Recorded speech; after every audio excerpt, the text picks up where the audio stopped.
So dito pala no, meron tayong biniling CNC na radiator cap, alloy na to. Tapos Arumi or ARM yung brand.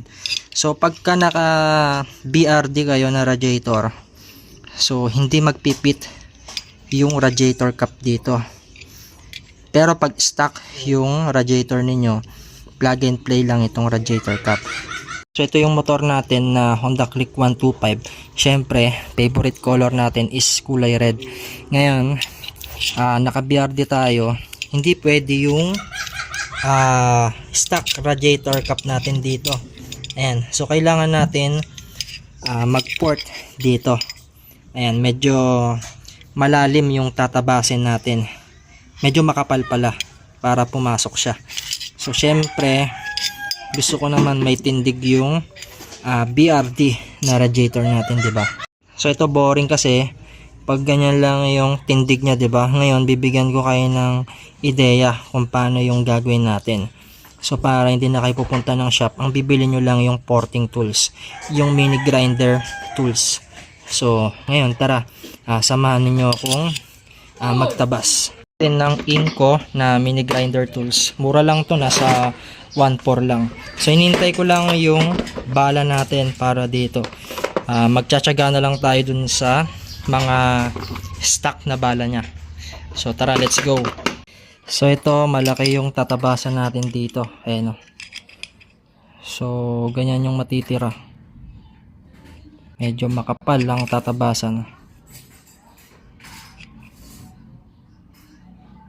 So pwede rin tayo magtabas dito para hindi ganong sagad dito sa radiator cap. Tignan niyo yung gap. Ayan o. Diba sobrang kapal. Manipis na lang yung matitira.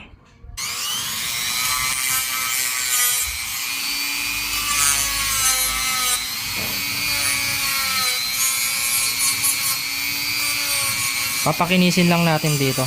Konting tabas lang.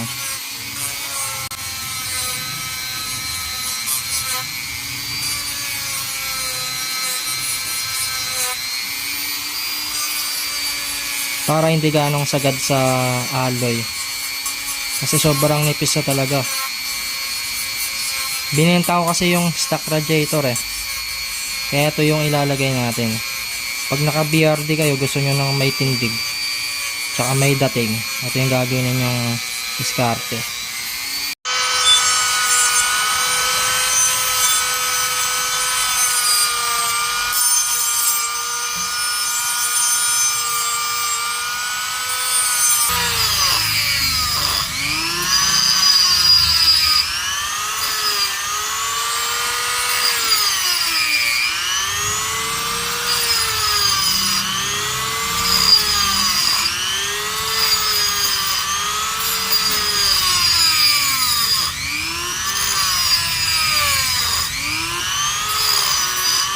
So bali dito medyo malalim talaga yung tatabasan. So isa sentro lang natin Ayan talagang dikitan talaga.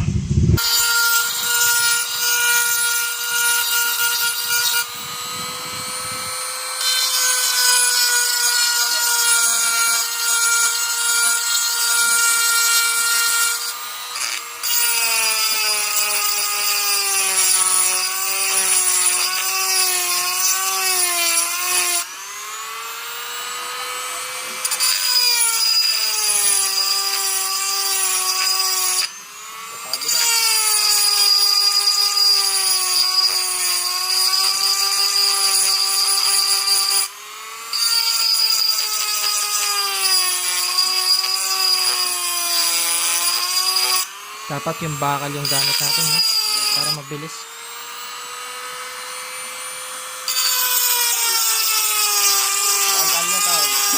So dito medyo makapal lang yung natabasan natin pero kulang pa. Ayan. So para hindi kayo mahirapan, gamit na lang kayo ng marker. Pero ako hindi na ako gagamit ng marker. Tantiameter na lang yung gagawin natin. Ayan. So kailangan iubog nyo pa yung curve nito dito para may pasok nyo. Pero mamaya tatabasan natin yung radiator cover. Ayan.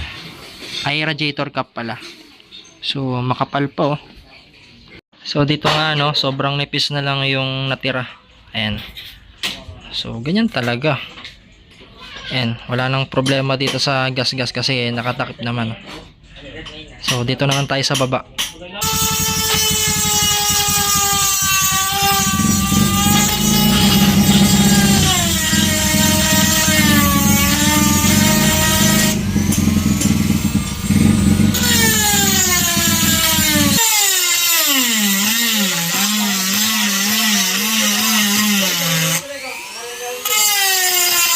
So dito no, dito tayo nahirapan sa gilid pati dito.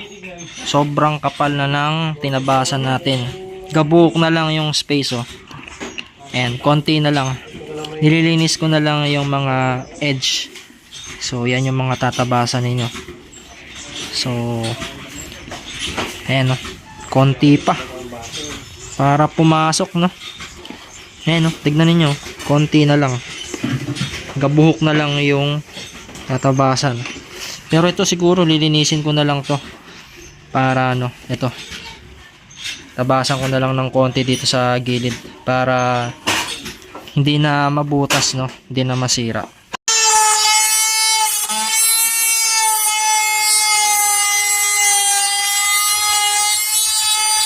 Bali dito ganito na yung itsura nya no. And papasok na to. Totohanan na. Di ba? Sa ilalim naman eh. Hindi naman makikita yung gas-gas. Ang importante, naka-radiator cap na CNC alloy yung BRD natin. Ayan. Pupush na lang natin to para madaling pumasok. Diba? Ayan. Konting pisil-pisil na lang.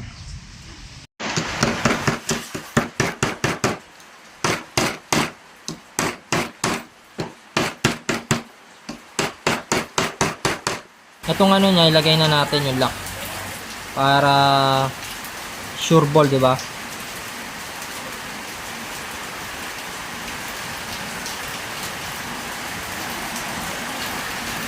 Di na matatanggal yan, di ba? Alright. So, sa mga gustong bumili ng CNC radiator cap arm na CNC alloy, ayan, iwanan natin yung pagbibilihan nyo dyan. Pati yung pang port, iwanan na rin natin. O, diba? All goods na. O. Sheesh. O. Lapat na lapat.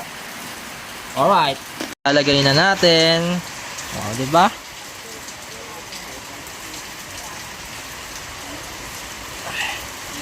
Yun, no? O, diba? Maangas na. May dating na, diba?